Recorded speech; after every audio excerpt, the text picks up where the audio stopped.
நம்ம இந்த மாதிரி முளைக்கட்டுற வேலையை தினமும் செஞ்சுட்டு இருக்கோங்க. நிறைய பேர் பாத்தீங்க அப்படின்னா மெசேஜ்ல நீங்க இந்த மாதிரி முளை கட்டுறதுக்கு என்ன மாதிரி பண்றீங்க, என்ன ப்ராசஸ்ங்கிறத சொன்னீங்க அப்படின்னா யூஸ்ஃபுல்லா இருக்கும் அப்படின்னு சொன்னாங்க. அதனால இனிமேல் நம்ம பண்ற வேலைகள்ல உங்களுக்கு யூஸ்ஃபுல்லா இருக்கிற வேலையெல்லாம் சின்ன சின்ன வீடியோஸ் போடலான் இருக்கேங்க. இன்னைக்கு பாத்தீங்க அப்படின்னா பாசி பயிறு, கொண்டக்கடலை, நரிப்பயிறு இது மூணையும் வந்து நான் உங்களுக்கு காமிக்கிறதுக்காக எடுத்திருக்கேன். இது சத்து மாவுக்காக முளை கட்டணும்.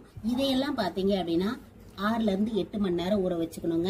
இந்த மாதிரி ராகி இது வந்து முளை கட்டுறதுக்காக நாங்க ஊற வச்சிருக்கோம். ராகி, கம்பு இதெல்லாம் 8 to 10 மணி நேரம் ஊற வச்சுக்குங்க. ஊற வைக்கிறதுக்கு முன்னாடி சிறுதானியத்தை எல்லாத்தையும் நல்லா கழுவிக்கணுங்க. இந்த ராகில எல்லாம் பாத்தீங்க அப்படின்னா அவ்வளோ அழுக்கு இருக்கும்.